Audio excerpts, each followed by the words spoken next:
জাতীয় পার্টিকে কিন্তু আওয়ামী লীগের লোকজন যে ভোট দিয়ে আসবে। নজর দিতে চাই যে রাজনৈতিক দলগুলো তারা আসলে ভোটারদের প্রতি যে নজরটা দিচ্ছে, ভোটের জন্য চেষ্টা করছে, সেই জায়গা থেকে এবার আওয়ামী লীগ নির্বাচনে নেই, আওয়ামী লীগের যে ভোট ব্যাংক, সেই ভোট ব্যাংকের প্রতিটা নজর আছে। সেই জায়গা থেকে কোন দল এগিয়ে আছে আপনার মনে হয়? এবং আসলে দক্ষিণ পন্থার উত্থান বলে অনেকেই কথা বলছে, এবং তারা আসলে বিশেষ করে জামাত ইসলামী, সেই জামাত ইসলামের ভোটের পরিমাণ যেখানে আমরা সবাই জানি যে কীরকম ছিল, তার আসন কীরকম ছিল, সেই জায়গা থেকে তারা আরেকটি প্রতিদ্বন্দ্বী দল হিসেবে দাঁড়িয়ে যাচ্ছে বলে যে বিশ্লেষণগুলো আমাদের সামনে আসছে, সেটার পেছনে নেপথ্যে আসলে কারণ কি বলে মনে হয় আপনার? আপনি তো অনেকগুলি কথা বললেন। এখানে একটা জিনিস কি, মানে জামাতের আসলে তার কি অবস্থা, এটা এই বর্তমান যে পরিস্থিতি, এই পরিস্থিতিতে বোঝা একটু কঠিন। মানে কি, আপনি যদি আগের হিসাবগুলি ধরেন, আমি জামাতের প্রকৃত শক্তিটা কখন দেখেছি, আমি যদি অভিজ্ঞতার কথা বলি, আমরা কখন দেখেছি? আমরা কখনোই দেখি নাই তারা আসলে কতটুকু শক্তি আছে। তারা 2টা 3টা 15টা 18টা এরকম পায়, কিন্তু কার সঙ্গে থেকে পায় এটা আমি জানি না।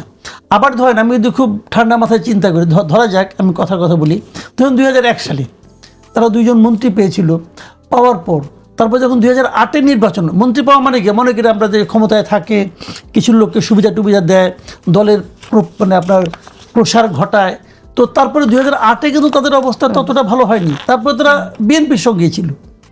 তো এই যে অবস্থাটা, জামাতের শক্তিটা এই মুহূর্তে যেহেতু আওয়ামী লীগ নাই, কাজেই আপনি বুঝবেন না। কিন্তু বাংলাদেশে এখন, মানে আগে যখন থাকে, একটা সময় হয় কি, যে প্রধান যে দলটা, সেই দলটা থাকে তার সমর্থক, আর বাদ বাকিগুলি হয়ে যায় তার এন্টি। যেমন এখন হয়তো হবে বিএনপি আবার এন্টি বিএনপি, এরকম কিন্তু একটা হিসাব আপনি যদি করেন, তাহলে দেখবেন জামাত অনেক বড়। কিন্তু জামাত আসলে অত বড় না। আমি আপনাকে কয়েকটা কথা বলি। জামাত প্রথম থেকে ভালোই খেলছিল, তারা শেষ দিকে এসে 2-একটা মানে ভুল তাদের নিচে ভুল পদক্ষেপগুলোর মধ্যে সবচেয়ে বড় ভুল পদক্ষেপ হলো তারা এনসিপিকে সঙ্গে নিছে। এনসিপিকে সঙ্গে নিয়ে তারা একটা মারাত্মক ভুল, ব্লান্ডার আমি বলবো। কেন আপনি মনে করছেন ভুল করেছে তারা? প্রথম কারণ হলো, এনসিপিকে নেওয়ার কারণেই কিন্তু তাদের এখান থেকে বেসিক্যালি ইসলামী আন্দোলন বেরিয়ে গেছে। ইসলামী আন্দোলন কিন্তু অভিযোগ করছে, দেখেন ইসলামী আন্দোলনের যে জোটটা, 11 দলের যে জোটটা ছিল, সেই জোটে প্রথম ছিল 5টা দল, ইসলামী আন্দোলন ছিল উদ্যোক্তা, জামাত হলো ওখানে 6 নম্বর দল, ঠিক আছে। তারপরে 3টা দল, এই এনসিপি, এবি পার্টি এবং অলি আহমেদের এলডিপি, এই 3টা যে ঢুকছে এখানে, এটা ইসলামী আন্দোলন জানে না, জামাত নিজ দায়িত্বে ঢুকেছে। কারণ জামাত কেন এনসিপিকে ঢুকাইছে এই কারণে, জামাতের পেছনে ওই লেজের মতো 71 সালটা লেগেই ছিল, ওটাকে ছাড়ছেই না। ওইখান থেকে বাঁচার জন্য সে 24কে জোড়া দিতে চাইছে, যে আমাদের পেছনে 24 আছে 71-এর বিকল্প হিসাবে। এটাকে আনতে যাই যে জিনিসটা হয়েছে, 24-এর অগাস্ট মাসে সারা দেশে বিএনপির কিন্তু এক ধরনের চাঁদাবাজির অভিযোগ বিএনপির নেতাকর্মীদের বিরুদ্ধে ছিল। বিএনপি বলেন অথবা বিএনপির নামধারী বলেন, প্রচুর অভিযোগ ছিল, তারা চাঁদাবাজি করছে, গণমামলা করছে, আওয়ামী লীগের লোকজনকে হয়রানি করছে, এই ধরনের একটা অভিযোগ ছিল। ওই সময় জামাত একটা ইতিবাচক ভূমিকা পালন করছিল, এদেরকে এক ধরনের প্রশ্রয় দিয়ে, আশ্রয় দিয়ে, সহানুভূতি দিয়ে করেছে। কিন্তু সেখান থেকে অনেকে মনে করেছিল যে আওয়ামী ভোটগুলি বোধহয় কিছু কিছু ভোট জামাতের বাক্সে যাবে। কিন্তু যেই মাত্র তারা এনসিপিকে নিয়ে নিল, তখন জিনিসটা কী দাঁড়ালো, যে আওয়ামী লীগের যে রাজনীতি স্থগিত, এটা কার জন্য স্থগিত? এনসিপির জন্য স্থগিত, হাসনাত আব্দুল্লাহর জন্য স্থগিত, এরাই তো করছে। আপনি বাংলাদেশে যে কোনো একজন আওয়ামী লীগের যে কোনো পর্যায়ে একজন নেতাকে জিজ্ঞাসা করেন যে তোমার সবচেয়ে ক্রোধ, ঘৃণা অথবা প্রতিহিংসা কার ব্যাপারে, সে বলবে এনসিপির ব্যাপারে। সেই এনসিপি যখন জামাতের সঙ্গে মিলে যায়, তখন জামাতের প্রতি মিনিমাম যাদের একটা শ্রদ্ধা ছিল, যে আমরা হয়তো ওদের কাছে প্রশ্রয় পেয়েছি, ওরা গেলে আমরা এক ধরনের সুবিধা পাবো, এই এনসিপি। কিন্তু আমরা তো তারপরও জামাত নেতাদের এই কথাটা বলতে শুনছি। আমরা যদি কোট করি একজন জামাতের প্রার্থীকে, তিনি বলেছেন যে আমাদের আপা নেই, এখন তাহলে আমাদেরকে ভোটটা দেন, আপা আসলে না হয় আবার দেবেন না, সেরকম বলেছে। আজকে আমরা দেখলাম নায়েবে আমির, জামাতের নায়েবে আমির সৈয়দ মোহাম্মদ তাহের, তিনি তার নির্বাচনী ক্যাম্পেইন শুরু করলেন। সেই এলাকার তিনি একজন আওয়ামী লীগ নেতাকে মঞ্চে নিয়ে তিনি তার ক্যাম্পেইনটা করছেন। তো আওয়ামী লীগ নেতাদেরকে তো পাশে রাখছে, তারা তো যাচ্ছে। কিচ্ছু আসে যায় না, বললাম তো ভাই, কিচ্ছু আসে যায় না। এনসিপি যেখানে আছে সেখানে আওয়ামী লীগের কোনো ভোট যাবে না, আপনি ওটা লিখে রাখতে পারেন। এনসিপির নিজস্ব কোনো ভোট ব্যাংক নাই। এনসিপির আছে কি, কিছু বদনাম আছে। এই বদনামটা জামাত কিভাবে বহন করবে, এটা জামাত জানে না। জামাত বললাম যেটা ব্লান্ডার ভাই, এই ব্লান্ডারের কারণে জামাত যতটুকু প্রতিযোগিতায় আসতে পারতো সেটা আর পারবে না। ব্ল্যান্ডারটা কি জামাতের? ওই তো বললাম জামাতের ব্লান্ডারটা হলো যে ইসলামী আন্দোলনকে হারানো এবং আওয়ামী লীগের কিছু ভোট পাওয়ার যে একটা সম্ভাবনা ছিল সেটাকেও নষ্ট করা, এনসিপিকে সঙ্গে নেওয়ার কারণে। এনসিপির নিজস্ব কোনো ভোট ব্যাংক নাই। আপনি যদি থাকতে, আমি একটা ছোট্ট উদাহরণ দিয়ে শেষ করি 1 মিনিটে। দেখেন এনসিপি তো অনেক বলে ইয়াংদের পার্টি, নতুন তো তারা নতুন ধারা তো না, তারা তো জামাত ধারা, এটা তো বোঝা গেল এখন আর কি। তাহলে ইয়াংদের মধ্যে যে এনসিপির কোনো গ্রহণযোগ্যতা নাই, এটা তো আপনার ছাত্র সংসদ নির্বাচনগুলোতে বোঝা গেল। কোনো একটা জায়গায় তারা তো সেকেন্ডও হয় নাই, জেতা বাদ দেন, তারা তো সেকেন্ডও হতে পারে নাই। তো তাদের সঙ্গে ইয়াংরাও নাই, তো তাদের সঙ্গে কে আছে? কিছু বদনাম আছে, এই বদনামগুলো ছাড়া তাদের আর কিছু নাই। কাজেই ফাহাম আব্দুল সালাম, আপনার মন্তব্য শুনে আপনারও কি তাই মনে হয় নাকি যে এনসিপি শুধু বদনামই আছে? আমার তো মনে হয় যে এনসিপির যারা আসলে সামনের সারির নেতারা, তাদের কিছু গর্বের জায়গাও আছে। তারা গণঅভ্যুত্থানে তারা যে সাহসী ভূমিকা রেখেছিল, সেই জায়গা থেকে কি জামাতের একটি লাভ হয়ে গেল কিনা, যে জামাত আসলে বলতে চাইবে যে গণঅভ্যুত্থানের শক্তি আমাদের সাথে আছে। এবং পাশাপাশি যে কথাটি আসলে মাসুদ কামাল এখানে উল্লেখ করলেন যে ৭১-এর প্রসঙ্গ যদি আমরা আনি, সে জায়গা থেকে আপনার কর্নেল অলি তাদের সাথে আছেন। তার এই যে নতুন সংযোজন তাদের জোটে, এর মধ্য দিয়ে তারা আসলে কিছুটা পাপমোচন বা দায়মোচনের দিকে যাচ্ছে কিনা? না, মানে আমি ৭১ সালের কথাটা একটু বাদ রাখি। আমি প্রথমে আপনার যে প্রশ্নটা, যে মানে ভোটারদের কাছে অন্তত সেরকম প্রতিমান হবে কিনা, মূলত তো এটা আসলে সম্ভব না। দায় তো আসলে ইতিহাস থেকে সেই দায় যাবে না। কিন্তু আপনার মানে জামায়াতে ইসলামীর যে জোটটা আমি যেভাবে দেখি, এই জোটটা আসলে একটা ইম্পসিবল জোট। কারণ এই জোটের মধ্যে ধরেন আপনি যখন ২০০১ সালে বিএনপি জামাত জোট করেছিল, তাদের কিন্তু একটা কমন এনিমি ছিল এবং কমন অবজেক্টিভ ছিল যে আমি যেভাবেই হোক আওয়ামী লীগকে আটকাবো। এখন এনসিপি কিংবা জামাত দুটো কিন্তু অ্যান্টি বিএনপি পলিটিক্যাল পার্টি না, মানে তাদের কিন্তু আইডিওলজিক্যাল। আমরা তো দেখছি দুটো পার্টি বিএনপির বিরুদ্ধেই তাদের বক্তব্য। এটা হচ্ছে কি, যারা অনলাইন কর্মী, এই জিনিসটা কিন্তু মাথায় রাখতে হবে যে আপনার ভোটার আর অনলাইন কর্মী দুটো কিন্তু এক জিনিস না। আপনি যদি একজন অ্যাভারেজ জামাতের ভোটারকে গিয়ে জিজ্ঞেস করেন, কর্মী না, সে কিন্তু ওই বিএনপিকে ওই লেভেলে ঘৃণা করে না। যার একটা বড় প্রমাণ হচ্ছে শফিক সাহেব নিজে গিয়ে তারেক সাহেবের সাথে গিয়ে দেখা করেছেন। যদি ওই ঘৃণার সম্পর্কটা থাকতে হতো না। সেম গোজ উইথ এনসিপির সাথে। এবং এটা কিন্তু আমি ভালো জিনিসই মনে করি যে বাংলাদেশে আওয়ামী লীগের আমলে যে সমস্যাটা ছিল, যে কোনো সামাজিক কোনো ধরনের সম্পর্কই ছিল না, ওখান থেকে যে আমরা একটু উপরে উঠতে পেরেছি, এটা বেটার আমার দৃষ্টিতে। কিন্তু কথা হচ্ছে যে আপনার মধ্যে যদি ওই ইনডক্ট্রিনেশনটা না থাকে যে আমাদের সবার কমন এনিমি বিএনপি, তাহলে আপনাকে ভোটটা দিবে কে? কারণ এনসিপি তো ধরেন 30টা সিটে কম্পিট করছে, 270টা সিটে তো এনসিপি নাই। তো ওই 270টা সিটে তো মানে এনসিপির ভোটার আছে, তো তারা কি জামাতকে ভোট দিবে? আমার ধারণা যে খুব অল্প ভোট। আমি ভাইয়ের সাথে একমত যে মানে তাদের কোনো ডেডিকেটেড কোনো ভোট ব্যাংক নাই, এটা তৈরি হবে। কারণ তারা একটা নতুন পলিটিক্যাল প্ল্যাটফর্ম, তাদের জার্নি অনেক সামনে পড়ে আছে, তো এখনো তাদের ওই মানে ভোট ব্যাংক নাই। কিন্তু আমি মনে করি না যে এই জোট হওয়ার কারণে যে তাদের মধ্যে একটা ভোট একাট্টা হবে। এবং তাছাড়া চরমনায় পীর সাহেব বেরিয়ে যাওয়াতে আমার কাছে মনে হয় যে জোটের যে ভোটের অঙ্ক, সেখানে জামাতের একটা বড় অসুবিধার সৃষ্টি হতে পারে কিছু কিছু আসনে। তো আমি মনে করি না যে এই জোট, একটা জিনিস মনে করি যে এনসিপির জন্য এটা খুব ক্ষতিকর হয়েছে। এনসিপির যে ব্র্যান্ডিং, সেই ব্র্যান্ডিং এর জন্য এই জোটে যাওয়াটা তাদের ক্ষতিকর হয়েছে।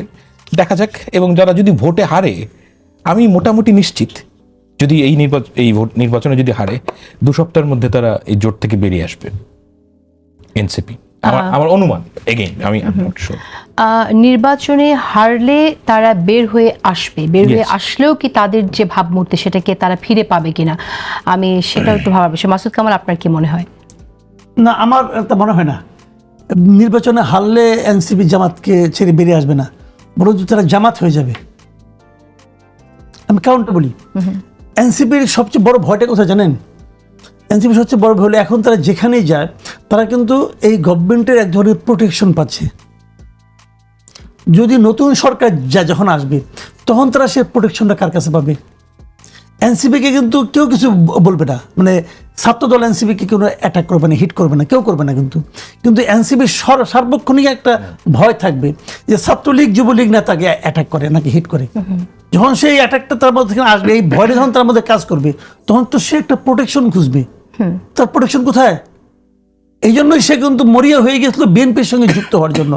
তাদেরকে বিএনপি নেয় নাই। এখন জামাত হলো কি মন্দের ভালো আর কি, এখন কি করবে? তারা একটা বড় গাছ লাগবে, তারা দাঁড়ানোর মতো গাছ, লতার মতো লতে পাতে উঠতে চাচ্ছে আর কি। এখন সেটা বিএনপি নাই, অগত্য জামাত। এখন যখন দেখবে জামাত বলবে তুমি তো আমার নির্বাচনী জোট ছিলা, তখন বলবে ঠিক আছে ভাইয়া, আমি তাহলে জামাতে জয়েনই করলাম, মায়ের কোলে উঠা পড়লাম, কোনো সমস্যা নাই। এবং এটা তাই হবে। এনসিপি আলাদা হওয়ার চেষ্টাই করবে না। আপনি যেটা বলেন এটা থিওরির কথা, বাট বাস্তবতা হলো এইটা। ওরা তো জানে ওদের কি অবস্থা। ওরা এটাও জানে যে যদি মানে একটা স্বাভাবিক পরিবেশে তারা কোথায় যাবে। আপনি আমাকে একটা উদাহরণ দিয়ে বলেন। আমার কথা হচ্ছে যে বের হয়ে যেতেই বা হবে কেন? যদি তারা হেরেও আমি যায় আপনাকে একটা কথা বলি। তবুও তো তারা উচ্চ কক্ষে যাওয়ার এই যে একটা আসিফ, থাকছে সেই জায়গা এই যে থেকে। আসিফ মাহমুদ সজীব ভুঁইয়া, ঠিক আছে, এই সরকারে যারা আছে, সরকারের বাইরে যারা আছে, মানুষ যারা আছে, মানে তাকে নিয়ে যে পাবলিক পারসেপশনটা, হয়তো সে খুবই সাধু মানুষ, হয়তো সে মসজিদ ইমাম হওয়ার যোগ্য হতে পারে, আমি জানি না, কিন্তু তার ব্যাপারে যে পাবলিক পারসেপশনটা, এখানে আপনি একটা ভালো জিনিস দেখান তো, একটা পয়েন্ট তো তার বাইরে যাইতে হবে না, তার ঢাকা শহরে হাঁটতে হবে না, কোথায় যাবে সে? দেশের বাইরে যাবে? এই যে আওয়ামী লীগের লোকজন যারা দেশের বাইরে আছে, খুব বুক ফুলে আছে, বুক ফুলে আছে, নাই ওখানেও তো বাঙালি আছে না, বাংলাদেশের লোক আছে না, তারা তো লুকায় চুরে হাঁটে। তো এই বিষয়গুলো কিন্তু মাথায় রাখতে হবে ভাই। তাদের এখন একটা দরকার সাপোর্ট, যার ছায়ার নিচে সে হাঁটবে। এবং সেই জায়গাটা তারা জামাত ছাড়তে চাইলেও সে ছাড়তে যাবে না। ওই কম্বলের মতো আর কি, যে কম্বল তো আমার সারে না, ওরা বসে জামাতের জন্য কম্বল, যে না ভাই আমারে তুমি ছাড়ো না। আপনি মনে করছেন যে সেফটির দিক থেকে চিন্তা করে, নিরাপত্তার দিক চিন্তা করে তারা ছাড়তে পারবে না? আমরা ভাবতে চাই না যে বাংলাদেশের পরিস্থিতি এরকম হোক যে তার সেফটি চিন্তা করে কোনো বড় দলের আশ্রয় প্রয়োজন হোক। কারণ এটা তো তাদের কৃতকর্মের কারণে। ওকে, আমি অবশ্যই সাথে একমত না। আমি at any cost they are my brothers, এবং তারা আমাদের সহযোদ্ধা। আমি বিএনপির বলেন, জামাত বলেন, whatever they have done, 5ই অগস্ট আমাদের ডিফাইনিং মোমেন্ট, রাইট। এবং এই 5ই অগস্টের ডিফাইনিং মোমেন্টে যারা আমাদের সাথে ছিল তারা আমাদের ব্রাদার্স ফর এভার।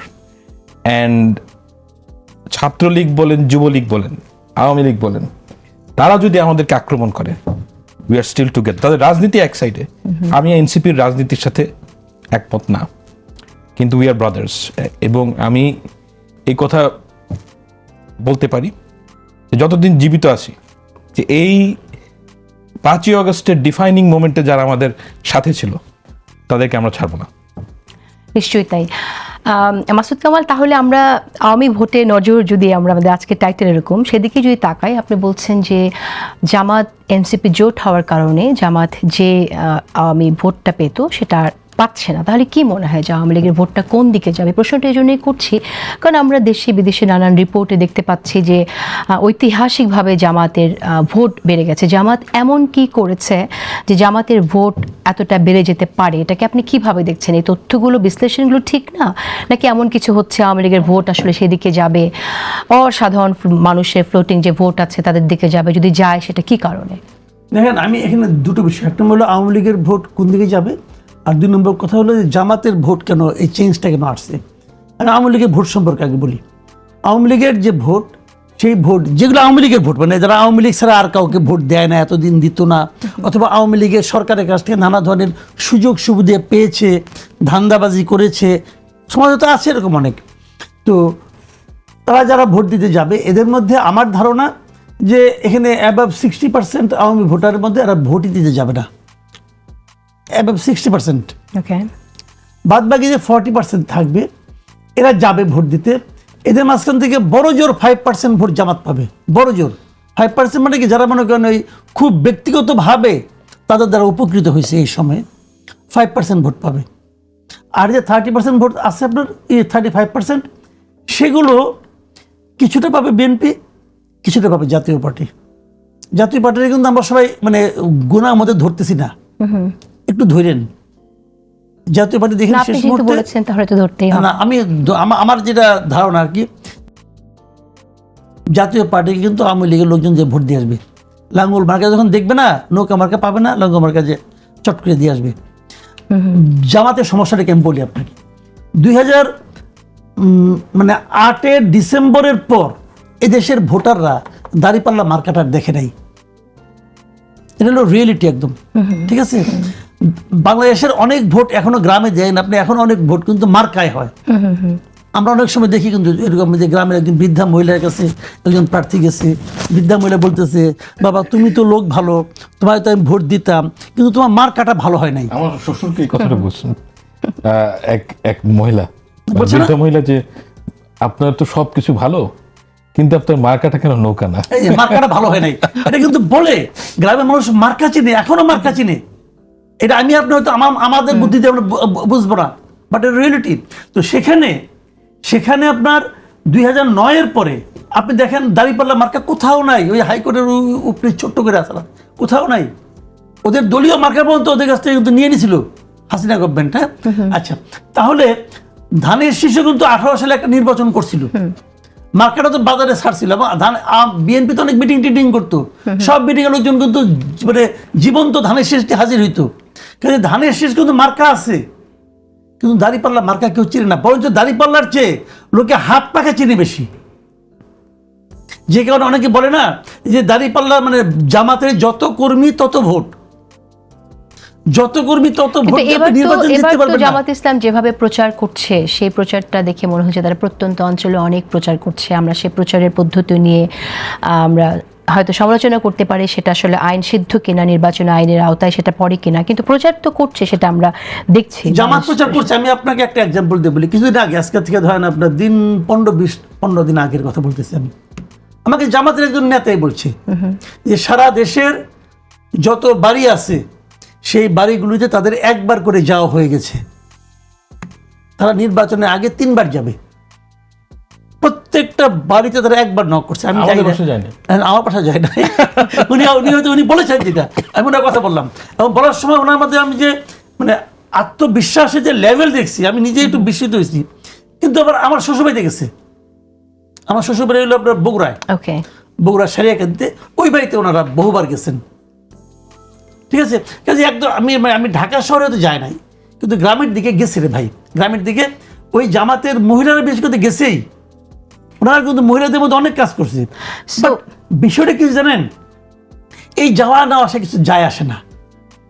আমি নিজের জীবন দিয়ে বলি আপনাকে, বহুবার আমি দেখছি যে এই ইলেকশন হয় না, যে আপনাদের সংগঠনের ইলেকশন হয়, ডিআরইউ প্রেস ক্লাব ইলেকশন হয়, তো আমার কাছে অনেকে গেছে, ভোট চাইছে, আমি বলছি তোমাকে ভোট দিব, অমুক দিব, তুমুক দিব, শেষ পর্যন্ত যাই দেখছি কি যে আমি বুঝি না কারা কারা জানে দিয়ে আসছি, পরে থেকে করে দিই নেই, কথা রাখেননি। আমি আগে শিক্ষিত মানুষ, আমি তো লেখাপড়া করছি, তাই না? তো আমার তো ভোলা উচিত ছিল না, তো আমি শেষ পর্যন্ত দিই নাই। পরে আমি চিন্তা করছি এটা আমি কি কারণে করলাম। তো ওইটা হয় কি যে আগে কে আগে গেছে, কে পরে গেছে, এটা হচ্ছে ম্যাটেরিয়াল। ভোটের সিদ্ধান্তটা হয় শেষ মুহূর্তে, একদম শেষ মুহূর্তে। আর এটা একটা জ্বরের মতো, বাংলাদেশে ভোটিং সিস্টেমে না এটা হুজুগের মতো, কর্মীরা ছাড়া শেষ মুহূর্তে হুজুগ উঠে যায়, সেটা বলা যায়, ওখানে চলে যায়। আপনি একটা জিনিস লক্ষ্য করেন, আমি কিন্তু জামাতকে আন্ডারমাইন করতেছি না, জামাত একটা অবশ্যই একটা মানে বড় শক্তি, কিন্তু ওই হুজুগ তোলার মতো ক্যাপাবিলিটি তাদের আছে কিনা আমার সন্দেহ। হুজুগটা কিন্তু মানে খুব লজিক দিয়ে ওঠে না। কিন্তু আমি ফাহাম আব্দুল সালাম, আমি আপনার কাছে আসি। আমরা এই আলাপটা যখন করছি, তো ঠিক সেই সময়টাতে মাথায় রাখতে হবে যে আমরা আবার এরকম সমালোচনা শুনছি। সরকারের একজন উপদেষ্টা তিনি নিজে বলেছেন যে সরকারের একটি অংশ চায় না যে ভোটটা ভালো হোক, সেরকমটা শুনেছি। আবার আজকে বিএনপি নেতা তিনি মির্জা আব্বাস তিনি বললেন যে সরকার চাইতে বিশেষ দলকে সহযোগিতা করতে। আসলে নির্বাচনটা কতটুকু ভালো হবে, সুষ্ঠু নির্বাচন কতটুকু হবে বলে আপনার কাছে মনে হয়? ইলেকশন ইঞ্জিনিয়ারের কথা আমরা অনেক শুনি, সেরকম কোনো আশঙ্কা আপনি দেখেন কিনা? দেখেন, বাংলাদেশে রেজাল্ট বদলানোর জন্য, মানে একটা মিনিংফুল রিগিং করার জন্য যেই লজিস্টিক্স, যেই ধরনের প্ল্যানিং দরকার, আমি ব্যক্তিগতভাবে আমার অভিজ্ঞতা যে বিএনপি বলেন কিংবা জামায়াত ইসলামী বলেন, দুইটা দলেরই ওই লেভেলের কম্পিটেন্স নাই। মানে আপনি যদি বলেন যে একেবারে পুরো দেশের মানে 2013 কিংবা 2018 নির্বাচনের মতন ওই লেভেলের রিগিং করার, এটা কিন্তু খুব কঠিন। এটার প্ল্যানিং খুব আগের থেকে করতে হয়, এটার সক্ষমতা লাগে, আপনার জায়গায় জায়গায় নিজের লোক লাগবে এবং তারা সবাই নিজের আত্মা বিক্রি করতে রাজি হতে হবে। এই লেভেলের সক্ষমতা বিএনপি কিংবা জামায়াত ইসলামী দুটোর মধ্যেই নাই।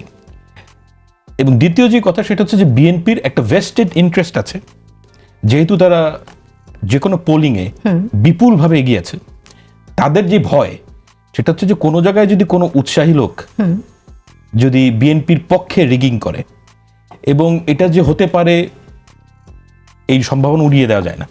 কারণ বাংলাদেশে আসলে অনেক ক্ষেত্রে আমার নিজের অভিজ্ঞতা বলে যে পার্টি লিডারশিপ কিছু বলে না, কিন্তু লোকাল যেই লোকটা কাজ করছে সে ভয় পায়। যে যেমন 2000 মানে ইটস এ ফানি স্টোরি, 2018 নির্বাচনে আওয়ামী লীগের অনেক জায়গায় মানে ওদের নিয়ম ছিল, ওরা বলেছিল যে এই এলাকা থেকে বিএনপিকে জেতাতে হবে, কিন্তু ওই এলাকার যে ডিসি, যে রিটার্নিং অফিসার, সে মনে করেছে যে এই এলাকার থেকে যদি পার্টির থেকে উপর থেকে যাই আসুক, আমার এলাকার থেকে যদি আওয়ামী লীগ না জিতে তাহলে আমার চাকরি থাকবে না। তো সে ওখানেও রিগিং করেছে। তো যে কথাটা আমি আসলে খুব ছোটভাবে বলতে চাই যে বড় লেভেলের রিগিং হবে না, ওই বড় লেভেলের ইলেকশন ইঞ্জিনিয়ারিং হবে না, কিন্তু ছোটখাটো ভুল ত্রুটি বহু জায়গায় থাকবে। ওকে, কিন্তু আমরা এই যে শুনি, আমরা অনেক শুনছি এটা যে প্রশাসনে অনেক লোক রয়ে গেছে যারা আসলে প্রশাসন নিরপেক্ষ না, মোটা দাগে এই কথাটা আমরা শুনছি। তাহলে আমরা কি করে বুঝবো? আর এই তো অভিযোগ আছে যে সুপ্ত থাকার অভিযোগ, কে সুপ্ত হিসেবে কার এজেন্ট, সেটা কিভাবে আসলে দ্যাট ইজ ট্রু। মানে আমি মানুষের যে প্রচেষ্টা নাই সেটা বলছি না, প্রচেষ্টা আছে, কিন্তু আপনার প্রচেষ্টা থাকলেই সাধারণ মানুষকে আপনি আটকাতে পারবেন না। মানুষের 5ই আগস্টের পরে একটা সচেতনতা সৃষ্টি হয়েছে, সে ভোট দেওয়ার জন্য উন্মুখ হয়ে বসে আছে। এই যে তার যে নতুন কনসিয়াসনেস, সেইটার এগেনস্টে আপনি একটা ছোট্ট কেন্দ্রে যেতে পারেন, কিন্তু পুরো দেশে এই ধরনের ইঞ্জিনিয়ারিং করা আমার কাছে মনে হয় না সম্ভব। ওকে, মাসুদ কামাল, আমি আপনার মন্তব্য শুনতে চাই। সুপ্ত গুপ্তর এই অভিযোগ থেকে আমরা কি করে বের হব? অভিযোগ না তো, গুপ্ত তো আছে। আপনি আমাকে বলেন যে আওয়ামী লীগের মধ্যে জামাতে শিবিরের লোক ছিল না? ছিল তো।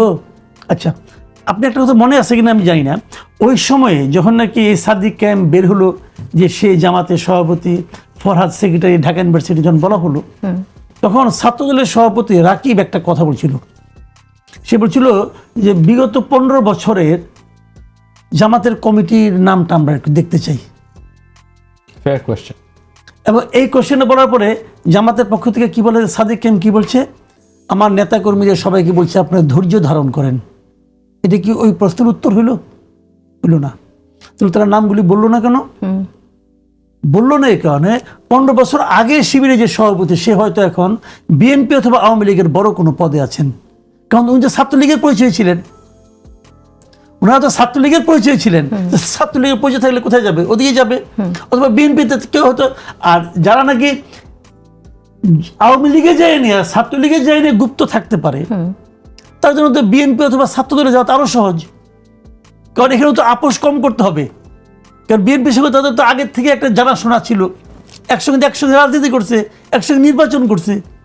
কাজে বিএনপির মধ্যে গুপ্ত আছে, গুপ্ত আছে। এবং আমি তো মনে করি বিএনপির একদম খুব কেন্দ্রের মধ্যে গুপ্ত আছে, অনেকে আছে যারা নাকি ওই গুপ্ত হিসেবে কাজ করছে। আপনি আমাকে বলেন ভাই, গুপ্তচর কারা হয় সারা দুনিয়াতে? আপনি দেখেন গুপ্তচর কই? গুপ্তচর কি গ্রামাঞ্চলে পাঠায় নাকি? মনে করেন যদি মনে করেন ইন্ডিয়ার রয়কে পাঠায়, কিন্তু গ্রামের কৃষক বানাবে? তত বানাবে না, সরকারের মধ্যে নিবে, উচ্চ পদে বানাবে না। আমরা তো একসময় শুনছিলাম যে গর্ভজীবন নাকি সিআর এজেন্ট, শুনছিলাম তো। তো এখন বিষয়গুলো যেরকম, তারা তো ওই লেভেলে বানায়। তো ওই লেভেলে এখন তাহলে আমি যদি মনে করি যে বিএনপি যে বর্তমান যে একদম সেন্টারে যারা আছে, এখানে যেমন একজন আছে, আমি ধরলাম একজন, এখন একটা যদি থাকে মূল, আপনি কি বলবেন রে ভাই? যে কোনো প্ল্যান সে তো অনেক কিছু জানে। আমরা তো এরকম শুনতাম অনেক সময় আগে, এরকম শুনতাম যে মানে যাই হোক বলা ঠিক, আগে শুনতাম শোনা কথা যে ওই বিএনপির হয়তো আপনার কোনো একটা বড় গুরুত্বপূর্ণ মিটিং হচ্ছে, একজন নাকি আসতে করে মোবাইলটা অন করে রাখছে, ওদিক দিয়ে আরেকজন শুনতেছে। তো তারপরে নাকি শুনছি যে একজন লিডার বলছে আপনি মোবাইলটা অফ করেন। এরকম কথাও বলা হয়েছে। এগুলি শোনা কথা, না এটা আমরাও শুনেছি। একদম একদম হাওয়ার উপর বলতেছেন। একটা আমি ফিরে আসছি ঠিক এই আলোচনাটা।